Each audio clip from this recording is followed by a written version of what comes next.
السلام عليكم ورحمة الله تعالى وبركاته. أحمد منصور ووريه يسوع صاره كترسن شبكة الجزيرة وأنا صارها برنامجك بلا حدود مشاهدة على العصر وحاول كل شيء ودنك مصر وحانو غاتي للشهادة إنجليزكا وحانو كمية هي ورياش وسامين تبدن الدنكا أورنتانو كوسو بيرين الجزيرة وحوها وريك صور ما قوابها الدجالكا وحاول كهول قد شيء دور ورجيسيو كنا صباحا بريق دحى وحاول جوبتوكها دجالكي كدعي أفغانستان والعراق intaba waxa uu joogay goobta dagaalka sidoo kale waxa uu qoray ku dhawaad 20 buug buugtaas oo noqday kuwa ugu iibsiga badan bariga dhexe iyo carabta guud ahaanba buugtaasna waxa ugu caansan afartan سراييف تحت وابل من النيران في البوسنة والهركس كابل تحت وابل من النيران في الأفغانستان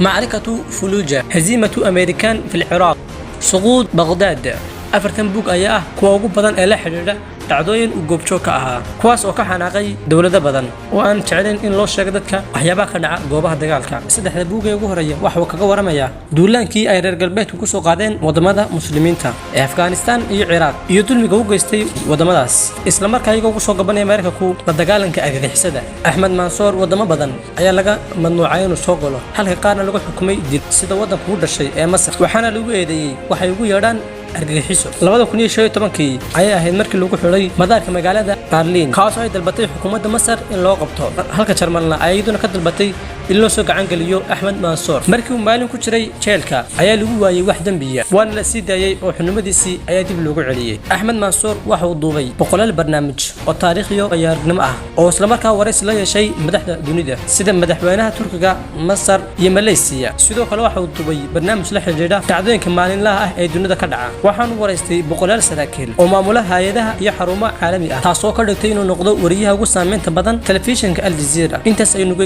maanta barnaamijkan daawade fadlan xaga hoose wacasta naga cadeeya inta ku kulmayno barnaamijkan lamada waxaan naga tagnaa sidaas oo assalaamu calaykum waraxmatullaahi wabarakaatuh si aad u hesho muuqaalo badan hadda subscribe dhe oo ka mid noqo kumanaanka qof ee ku xiran channelkayga Xamza Jooqane